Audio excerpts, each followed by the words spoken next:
Aha. Good morning. Good morning. Good morning and welcome. Welcome to the West Hills Unitarian Universalist Fellowship, also for the last 60 plus years affectionately known as WOOF. My name is Salima Mawson. I use the pronouns she and her, and it is my definite joy to serve as your lay leader this morning. Whether you, like me, have been part of this amazing community since before the turn of the century, or whether today is your very first time here, or maybe your first time back after a long absence, welcome all, everyone. Regardless of where you were born or where you've been, regardless of the color of your skin or who you love or how you express your gender, whether you just stopped by because you heard that we had good coffee, or you have been seriously looking for a spiritual home, we're glad you're here. We're glad you're here. Our doors and our arms are always open to you, to your whole self.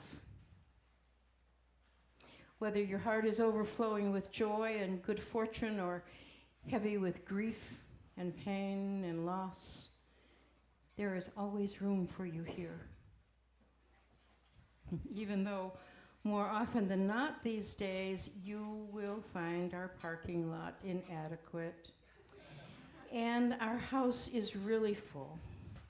Still, though, we've been hoping you'd come. We've been hoping you'd come, and here you are. It seems that our practice of shared ministry, or what I like to think of as grassroots worship, where the Sunday morning service doesn't all happen up here and you all sit down there and listen, is appealing. It's becoming attractive to more and more of our fellow beings as we all strive to make our way through the challenges that we face in today's upside-down world.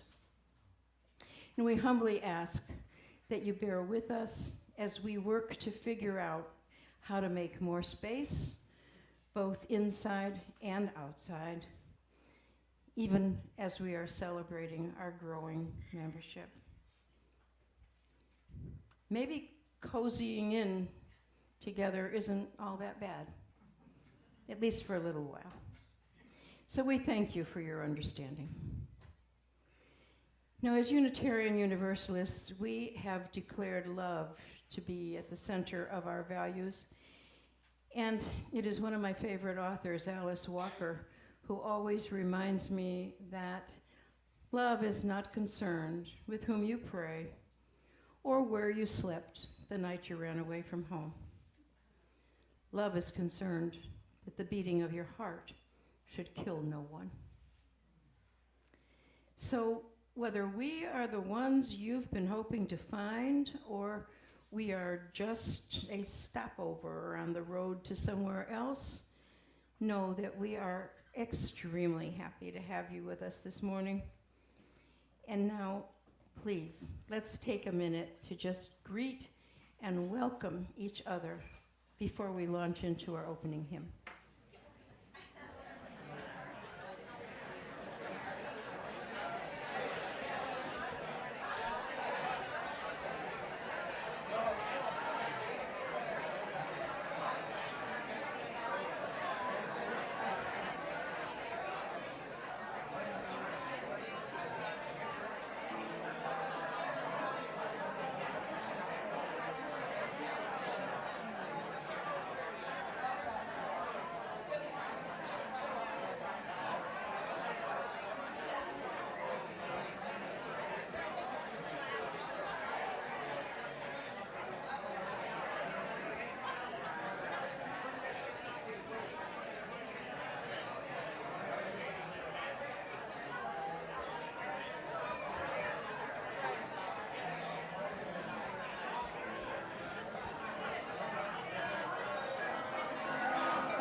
Oh, and Paisley.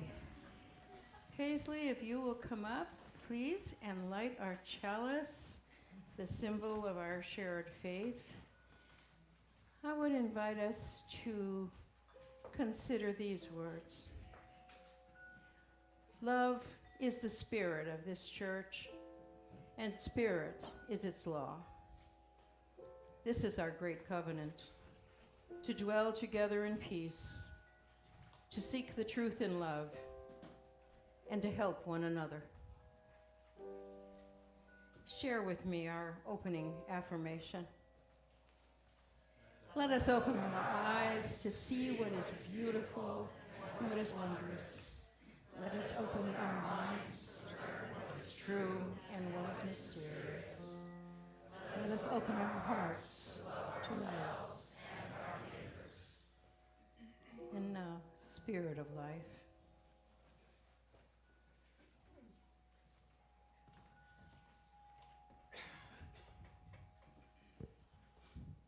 Betsy.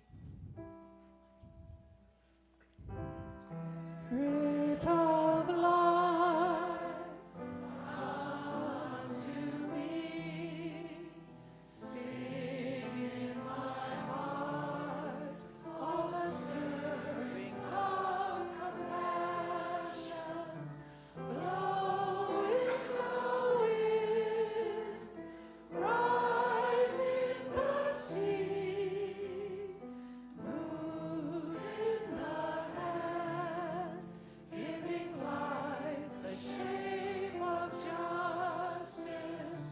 Roots hold me close, wings set me free.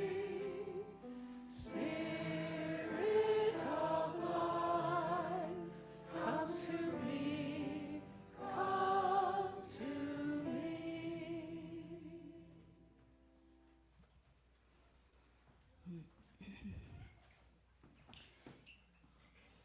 Today, this morning, is a good example of the grassroots worship that I mentioned earlier. It's one of those Sundays when we give our beloved minister a day off, and we offer what we call This We Believe, a testimonial of sorts, usually by two or more of our members who may have walked very different paths, but managed to find their way here and are now enriching our community with their particular brand of Spirit of Life. This morning, Christine Enright and Jean Trickstead will be sharing their not-so-different stories, exploring nature and science, certainly a marriage made in heaven. To our opening reading, I invite you to consider these words from the poet Ross Gay. If you find yourself half naked and barefoot in the frosty grass, hearing again the earth's great sonorous moan that says, you are the air of the now and gone, that says all you love will turn to dust and will meet you there. Do not raise your fist. Do not raise your small voice against it, and do not take cover. Instead, curl your toes into the grass, watch the cloud ascending from your lips. Walk through the garden's dormant splendor. Say only, thank you. Thank you.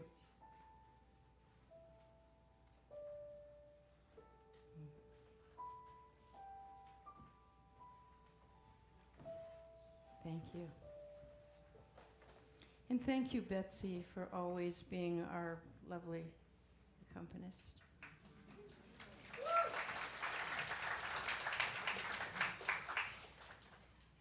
So now, if there are children in the seats that would like to come forward, please come on up, because Jean is going to share a special story with us this morning.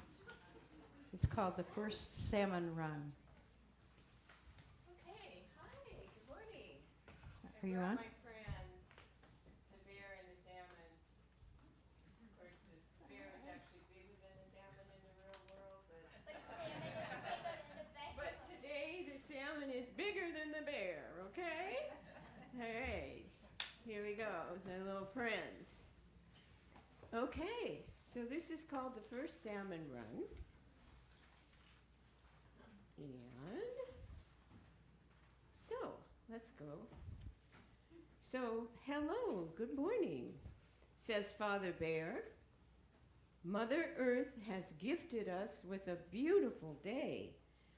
Today, Papa is going to show the cubs how to catch their first salmon. We're going to go to the river. Come, my cubs, and follow me. There are many things you need to know about the river. You may play, but play safely. Okay, so now we're at the river. We need to cross the river.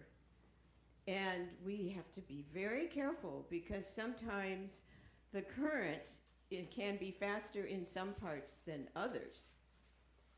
So stay close and let's swim. Although look at those cubs. They're like hanging on and getting a ride. What about that? That's pretty. Yeah, no, they.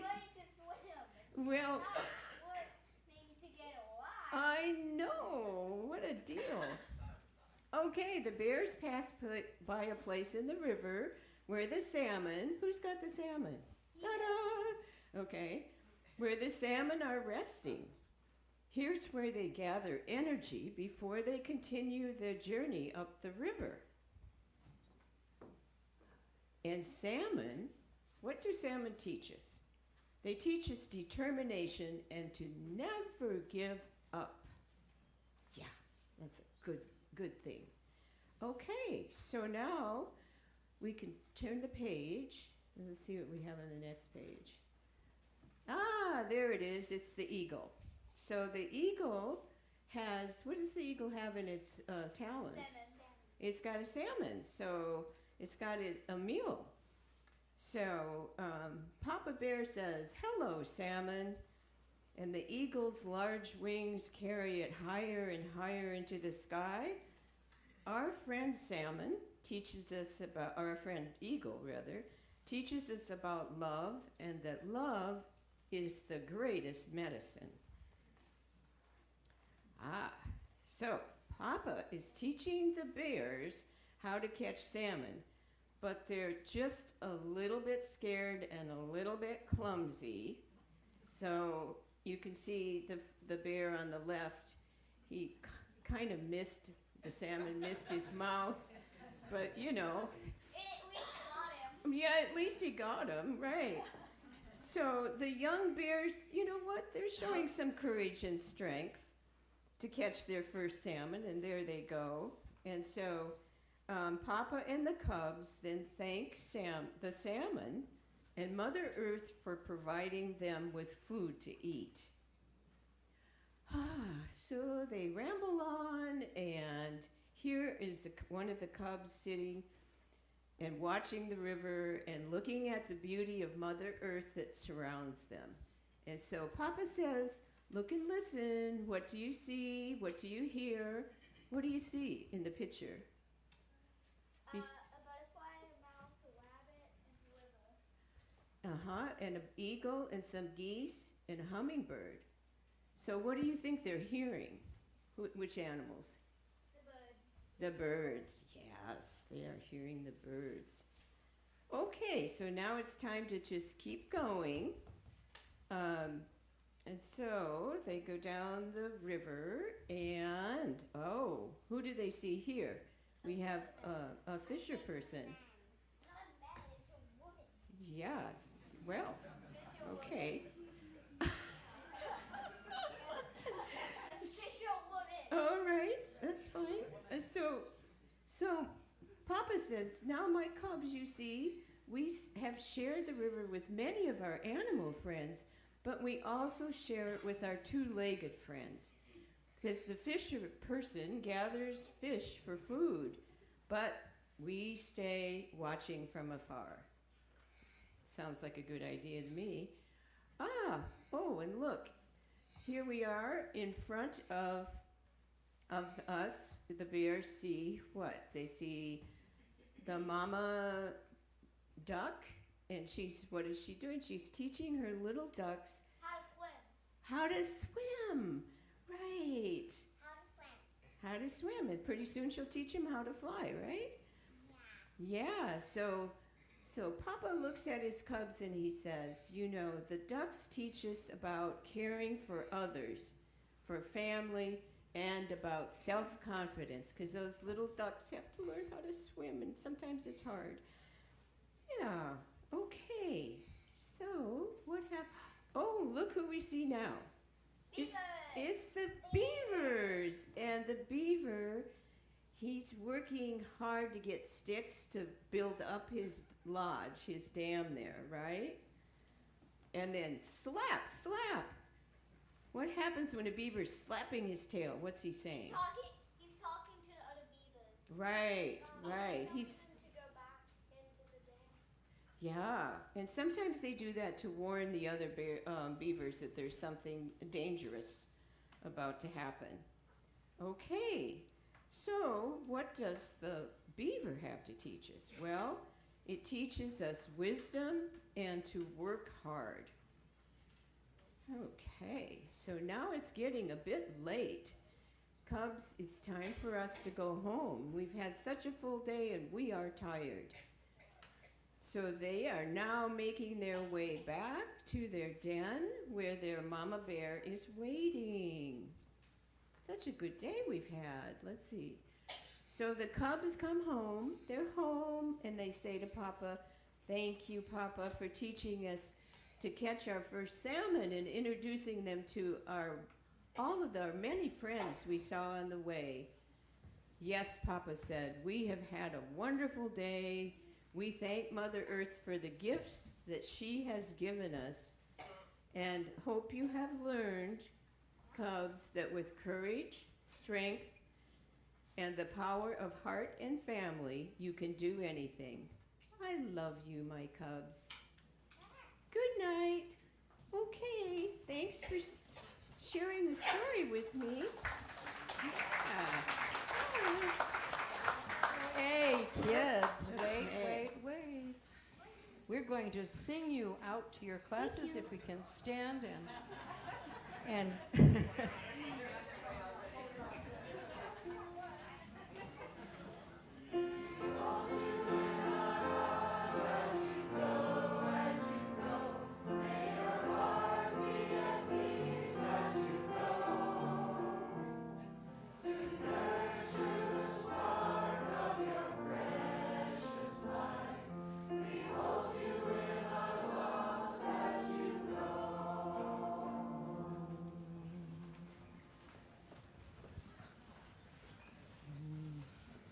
now is the time in our service. And thank you, Richard. I'm going to thank you in advance. Now is the time in our service when we celebrate the practice of gratitude and giving. When we take a few minutes to think about what it is that we are saying thank you for today. And what it is that we have to give. Not just our financial support, but our time and our talent. The great generosity of spirit that is actually what makes WOOF happen. As a great-grandmother, I, for instance, am especially grateful for WOOF's children. They're so well-loved and well-nourished in body and spirit. And my heart hurts to think of other children who, while they may be well-loved, are not well-fed. Kids whose parents may be skipping meals so they can eat. Families who struggle every month to put food on the table. Today, there are many, many hungry families relying on the kindness of strangers. And this morning, it is our privilege to donate our entire offering to the Oregon Food Bank. And here to tell us a little bit more about what the Oregon Food Bank is and how it works is Pax Bennett, who will also be downstairs after the service to talk with you further. Pax?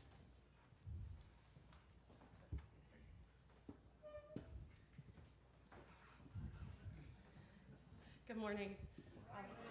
Thank you for welcoming me today.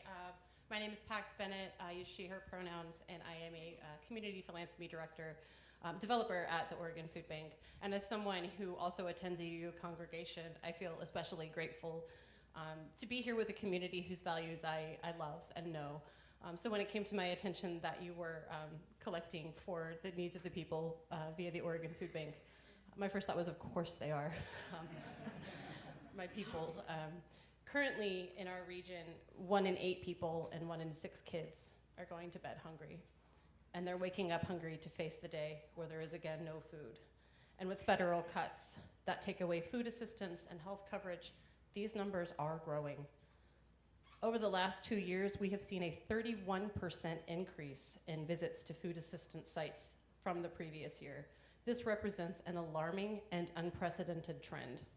Shifting federal policies, the end of pandemic-era support, and ongoing inflation, I'm sure you've heard of it, have all reduced the volume and consistency of available food. Hunger isn't about individual choices as well. It's about inequities that are built into our systems. It's a policy choice that disproportionately affects marginalized communities and those already facing systemic barriers. Every dollar helps us to meet immediate needs while also fueling the work to bring lasting change to those systems so that all communities can thrive. The Oregon Food Bank Network is made up of 21 regional food banks, partnering with more than 1,200 free food markets, pantries, meal sites, and delivery programs. Together, we provide nearly 100 million meals each year and offer options that allow individuals to choose food that is familiar and comfortable, emphasizing fresh produce, dairy, protein, and pantry staples. When communities like yours show up with collective action and compassion, it represents more than a financial gift. It represents solidarity and partnership and love. It is a reminder that we are all connected, and when one of us is nourished in any capacity, we all grow stronger. Thank you for sharing your hope. As you continue your journey of service and justice, I invite you to stay in touch with the Oregon Food Bank, follow our work, join our future events, and stay connected to the community that you're helping to sustain. We'd be honored to keep building this future with you, and I hope you'll share your ideas with me when we join for coffee later this morning. Thank you again for your generosity, your compassion, and your commitment to a hunger-free Oregon.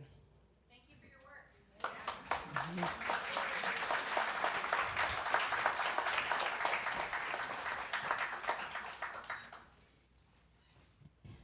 And now, if the hosts will come forward to accept your generous offerings this morning, we will hear something of the Starry, Starry Night.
you, Richard.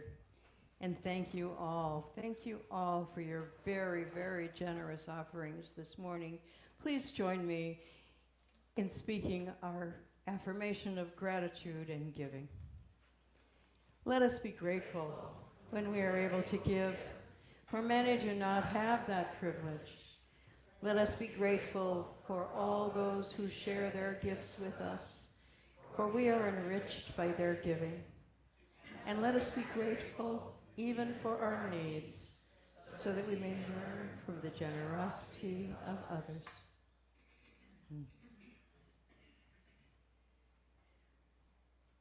One of our longtime traditions here at WOOF is taking time to give our attention to what is closest to our hearts.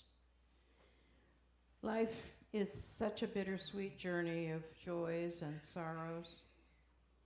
And wherever you find yourself on that journey this morning, we invite you to embrace it with gentle tenderness, with kindness. And we invite you, if you wish, to come forward and tuck your joy or sorrow into a stone that you will then place into the water of loving community so that it can be honored and shared. I'll bring the mic down if you'd care to speak just a few words about your joy or sorrow. And let's do it this way. We will come up this aisle, cross over, and back down that aisle. Here we go.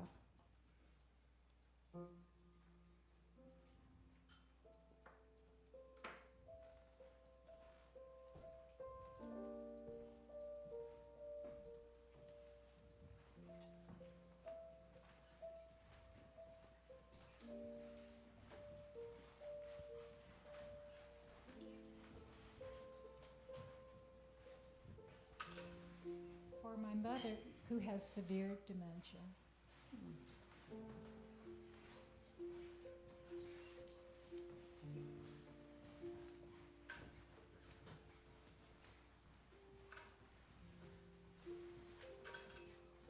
For my 84-year-old dad, Wayne Haddon, who almost passed twice in August, who went home this week.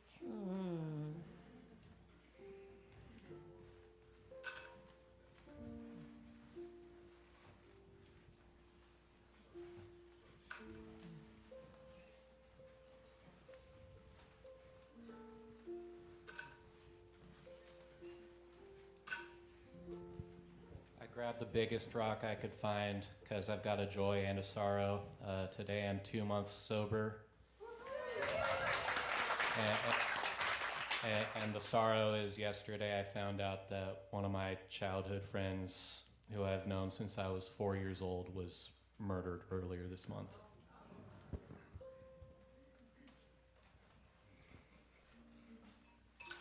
I have two. I want to give thanks for our Right Relations team, our first members that are going to meet today and continue the work. Thankful to them. I want to give thanks for the shifting perspective and approach of Marjorie Taylor Greene and how it's sending waves and cracks, and that thinking about people aligned that could also change their perspectives throughout the nation.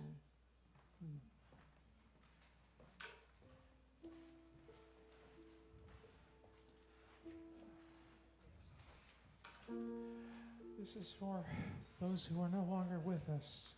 We've lost people in the transgender community in the past year to violence and to despair from government animus, and, well, they'll be missed.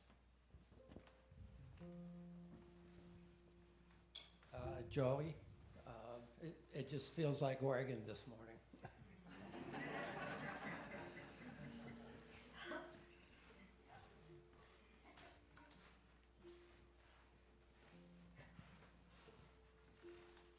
For a dear friend who's trying to break through.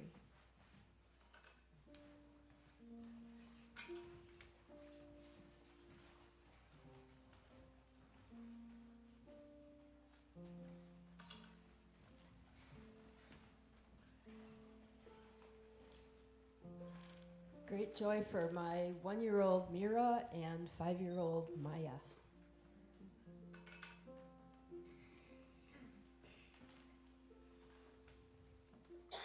This is a stone for our friend, our good friend Chris, who was a wonderful man, a volunteer at the Tigard Food Pantry. And we learned yesterday that he just passed away suddenly, and he will be missed.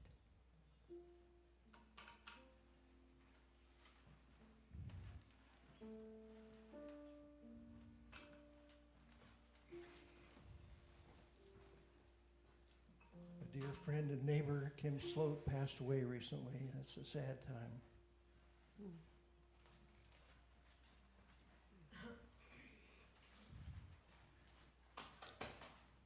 This stone is for one of our newest members, Maverett McClellan, who just had open heart surgery and is having a little struggle recovering. So let's keep her in our thoughts. And one last stone for all the joys and sorrows that have remained in the silence of our hearts. Let us just have a few moments of quiet time to reflect on all that we have experienced this morning.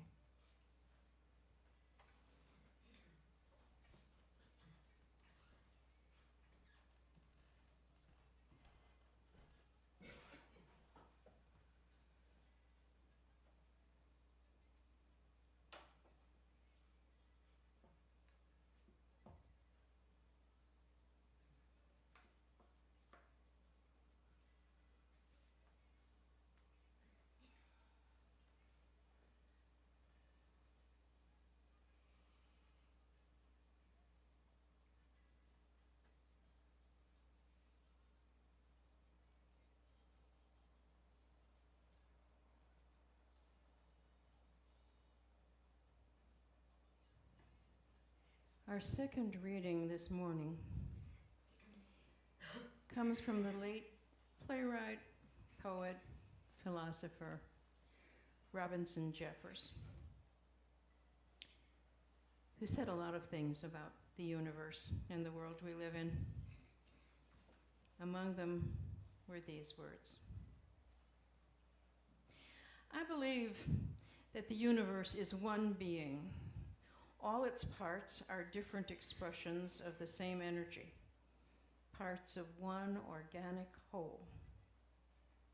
This is physics, I believe, as well as religion. The parts change and pass or die, people and races and rocks and stars. None of this seems to me important in itself, but only the whole. This whole is, in all its parts, so beautiful, and is felt by me to be so intensely in earnest that I am compelled to love it and to think of it as divine. As for us, we must uncenter our minds from ourselves. We must unhumanize our ways and our views a little, and become confident as the rock and the ocean that we are made from. It is time for us to kiss the earth again. It is time for us to recognize that everything is holy.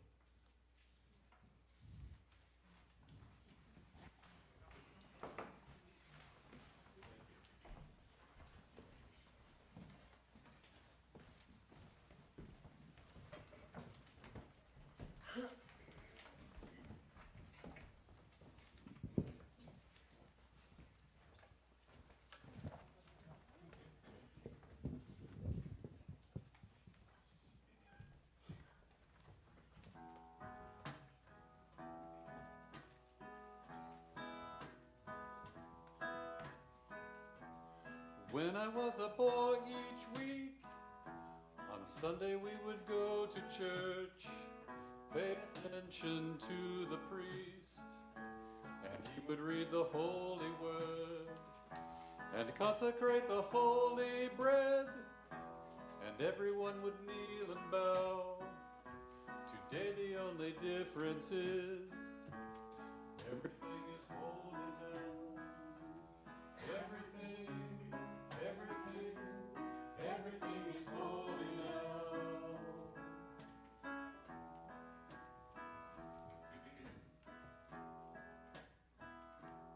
When I was in Sunday school, we would learn about the time Moses split the sea in two. Jesus made the water wine. I remember feeling sad. Miracles don't happen still. Now I can't keep track, 'cause everything's a miracle. Everything, everything, everything's a miracle.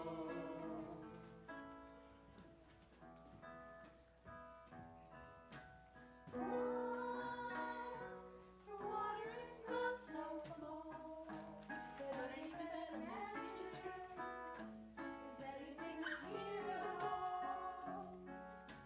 So the challenging thing becomes not to look for miracles and finding there isn't one. When holy water was rare at best, it barely wet my fingertips. Now I have to hold my breath while I'm swimming in a sea of it. It used to be a world half there, heaven second-rate hand-me-down. Now I walk with a reverent air, 'cause everything is holy now. Everything is holy now. Everything is holy now. Everything is holy now. Everything is holy now. Everything is holy now. Everything is holy now. Everything is holy now. Everything is holy now. Read a questioning child's face and say it's not a testament. It can be very hard to say. See another new morning come and say it's not a sacrament. I tell you that it can't be done. This morning I stood, I saw a little red-winged bird, shining like a burning bush, and singing like a scripture verse. It made me want to bow my head. I remember in church let out, how things have changed since then, but everything is holy now. It used to be a world out there, heaven second-rate hand-me-down.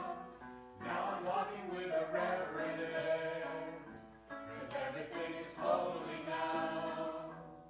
Everything is holy now. Everything is holy now. Everything is holy now. Everything is holy now. Everything is holy now. Everything is holy now. Everything is holy now. Everything is holy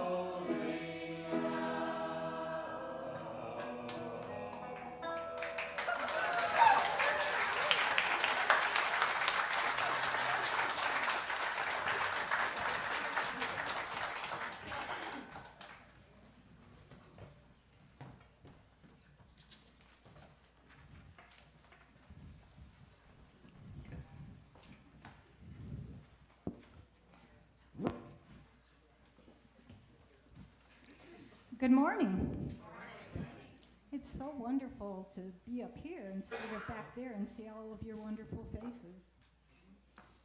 My name is Christine Enright, and I have been coming to WOOF since January and been a member since March. I have been a Unitarian Universalist for 38 years. I lead the Rise Up and Call Her Name course, and I'm involved in many activities and groups here at WOOF. Here's a picture from my bench in Summer Lake Park where I go to commune with nature and meditate. I am old, so I have many stories, stories within stories, overlapping stories, stories half forgotten, so I filled in the blanks, stories I have hidden, and stories that make no sense at all. The stories of others and the stories of Earth are also part of my story. This is one of my stories. It is a story of transformation. Although my parents weren't religious, I went to Catholic church and Catholic school to please my grandfather, who was a stern, stern man, and so I went there to please him. The dismissive treatment of women,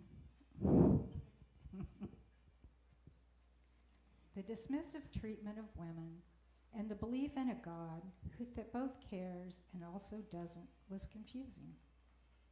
I learned that if I sinned, I would confess it to a man I was afraid of once a week, once a month, on a Wednesday morning, right before lunch, or I would go to hell.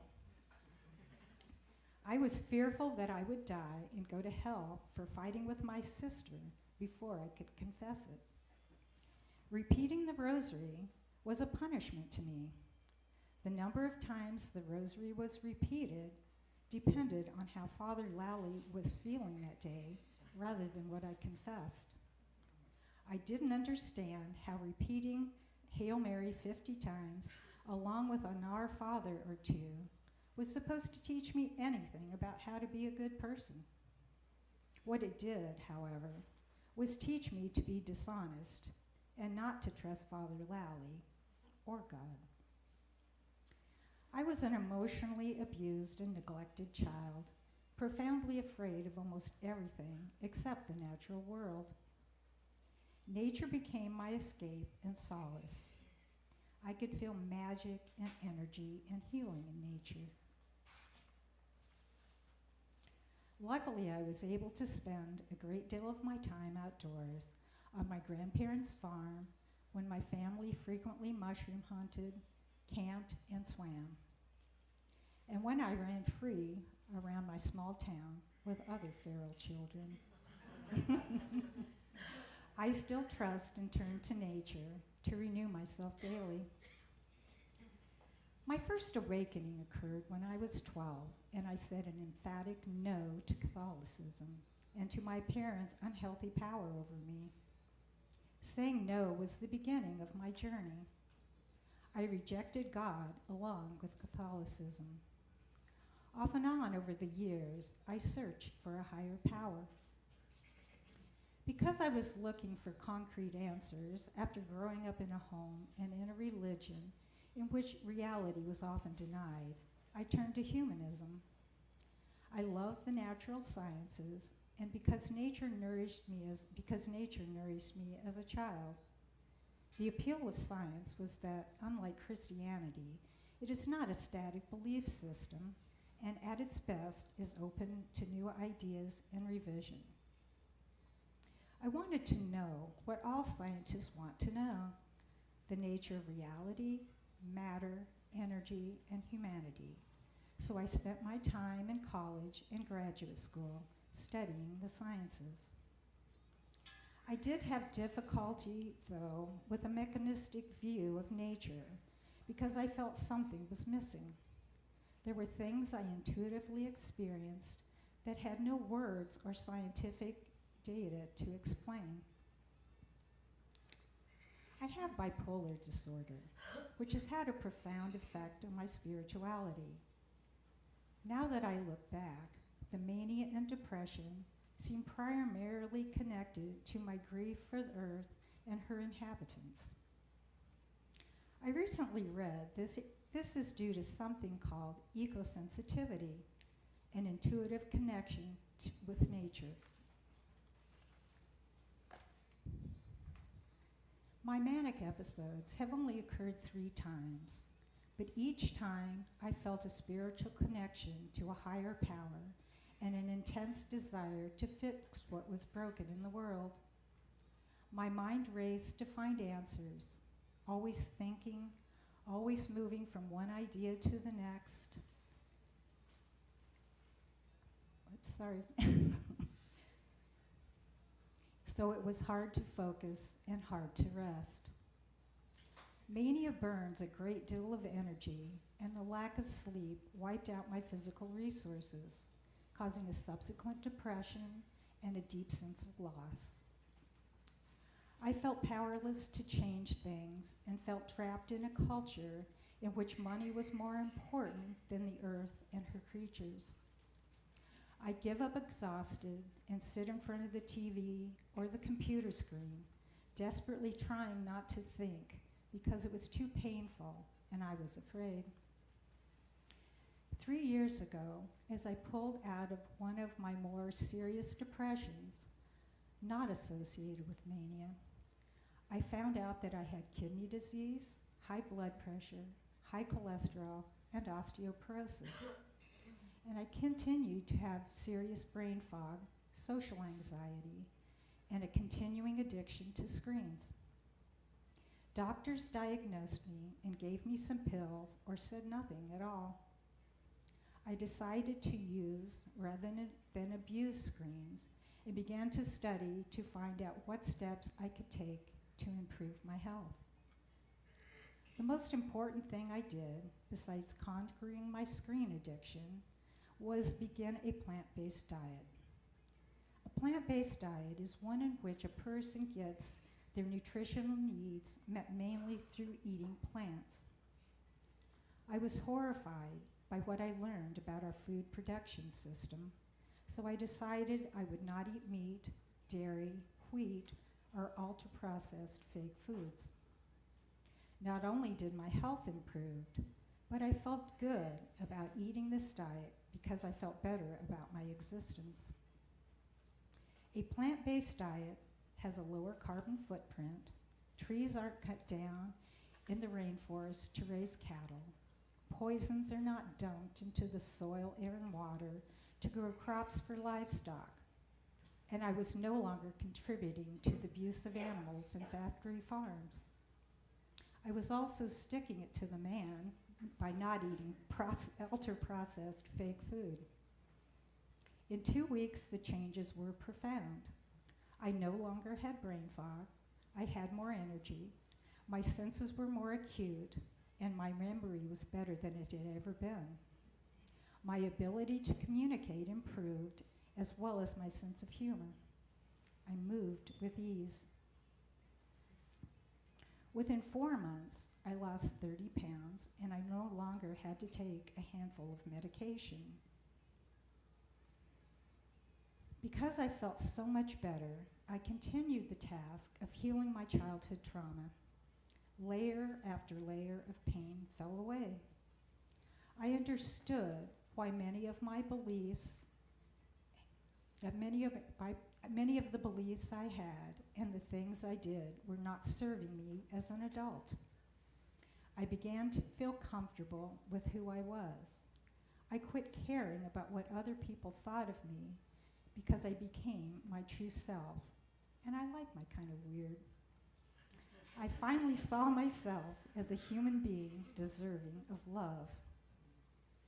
Because of my healing, I was ready to create the social life I had been dreaming of all of my life.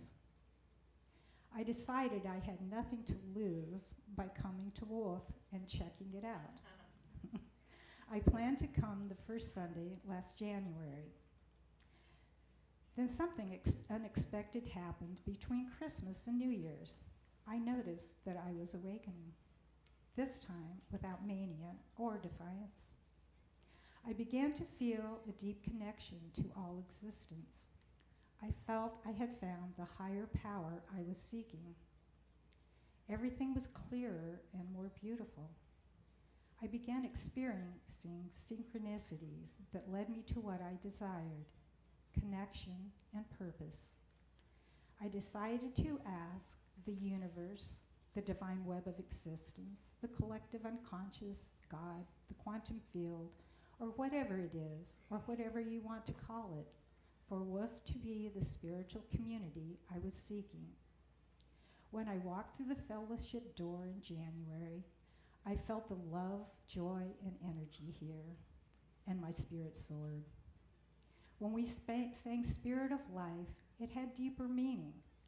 I cried with relief because I knew my prayer had been answered by the interconnectedness that brought me here. Now I live with integrity and gratitude. Experience of synchronicity have become a natural part of life, and my love and joy have grown. I am so thankful to be a part of this community and for all the people who have helped me along the way. I pray for the rise of the feminine and the healing of Gaia, and I will put my feet on the ground and begin the work of healing with others who have the same goals.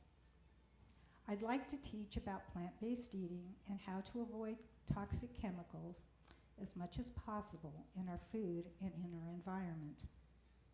So that's my story. Thank you for listening, my beloved community. I don't know where I would be without you.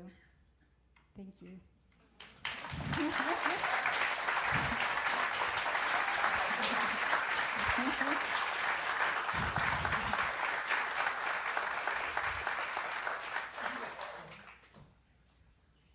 Hello. Thank you, Chris. That was wonderful. It was beautiful. My name is Jean Trigstad, and I've been around WOOF for a while, and many chalice circles and different things. And it's very gratifying to be part of this community. So, as a child, I was raised in the original sin belief system. I was swept into the stories and the rituals. And you know, my first Holy Communion was so beautiful. We wore white lacy dresses and a white lacy veil and little socks with ruffles on them. I mean, I felt like a holy princess. It was just so wonderful. And after the blessing, we all streamed down the middle aisle to the vestibule where the nuns were all waiting to hand us holy cards. Holy cards, is for you, those of you who don't know, are like baseball cards, only they're saints. And so, boy, I tell you, those saints, I was pretty awestruck by what they went through. And so after going home and many hours of shuffling my cards and ranking them,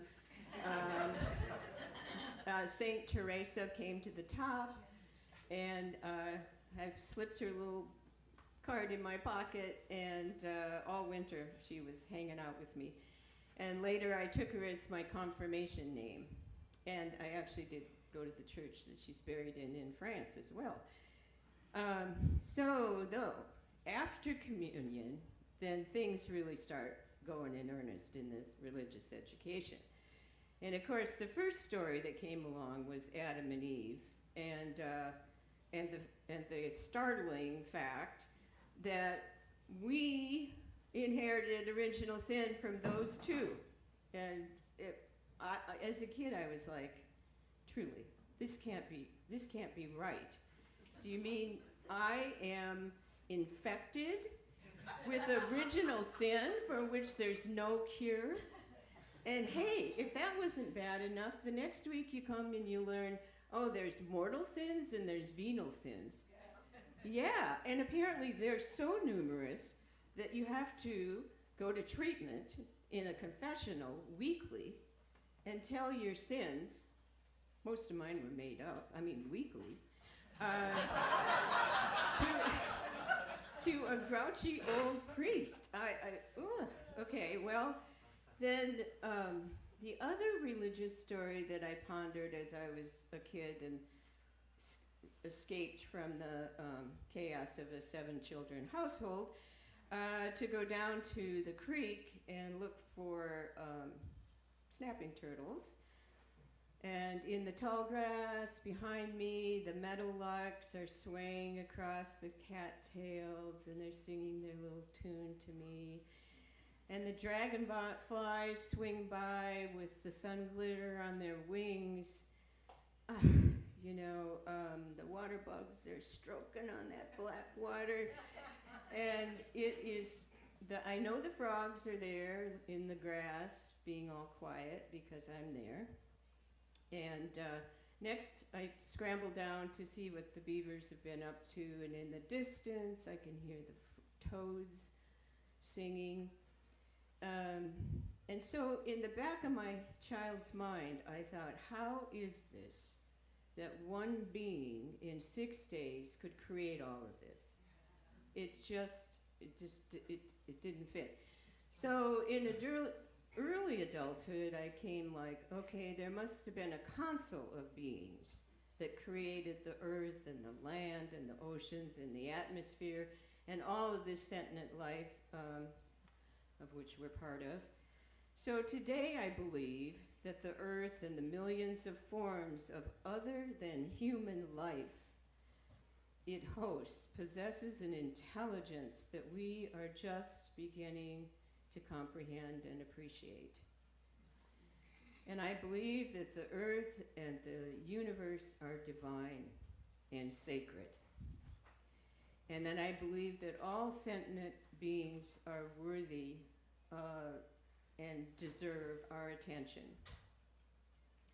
So over the decades, I have walked millions of miles throughout the world in natural places.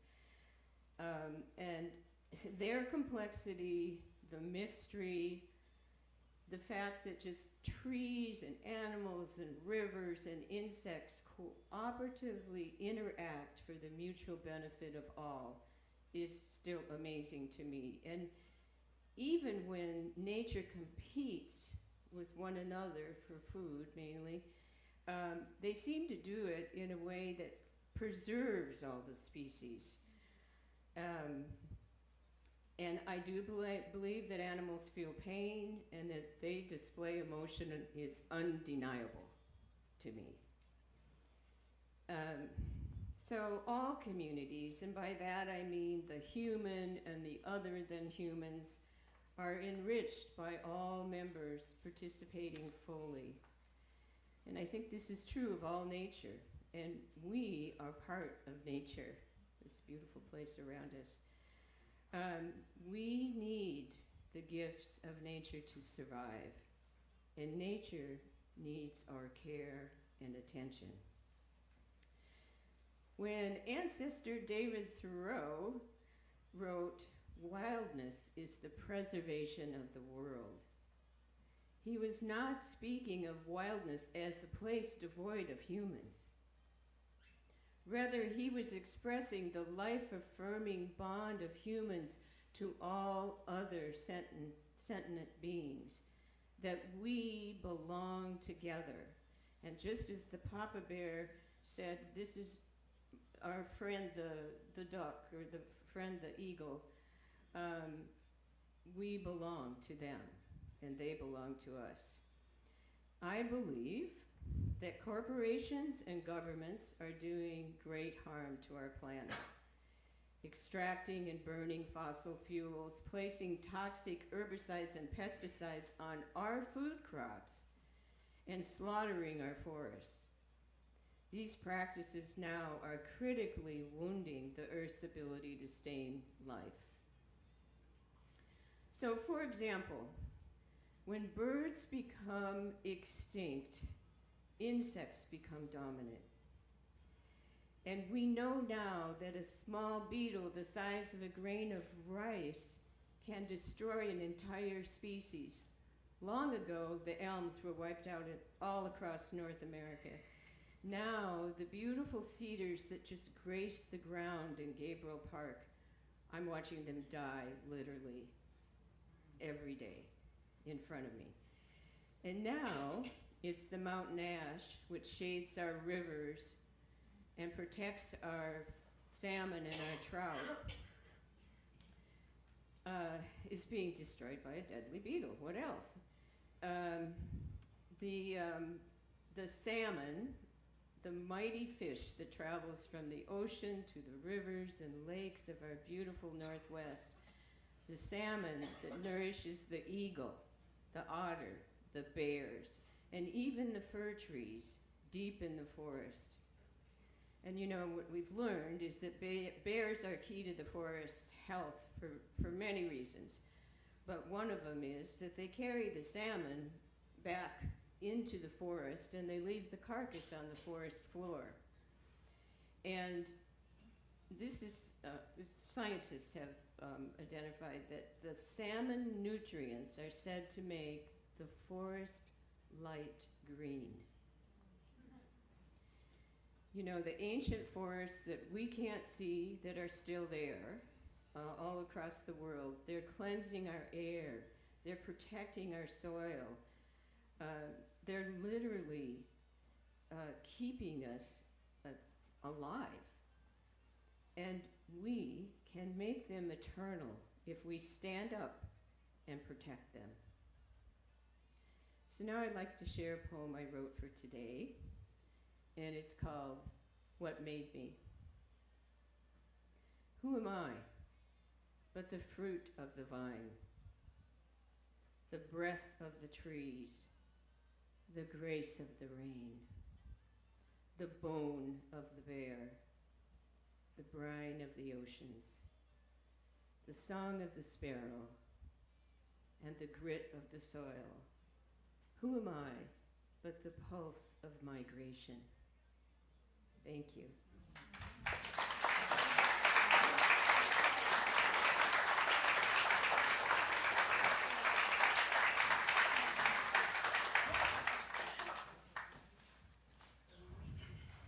Woo. Thank you. Thank you all so much. Let us sing together one verse of our beautiful Blue Boat Home. The words are on the screen.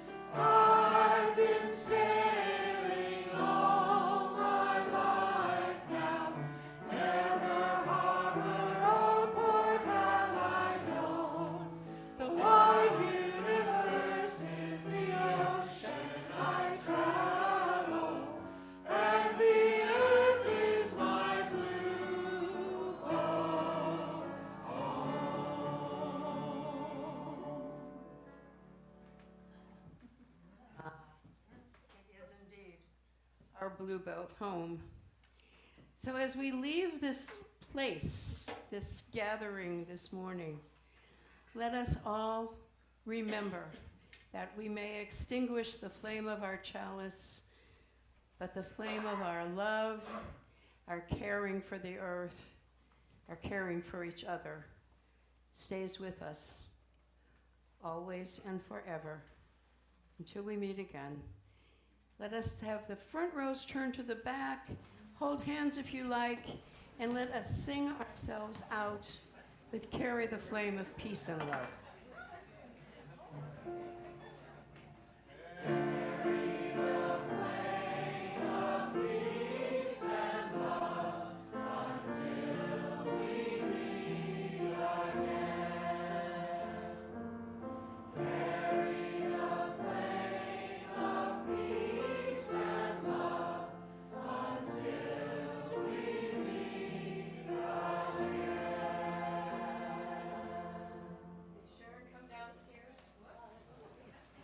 Myself back on. Be sure and come downstairs and visit with Pax Bennett about the Oregon Food Bank and get yourself some coffee, good coffee.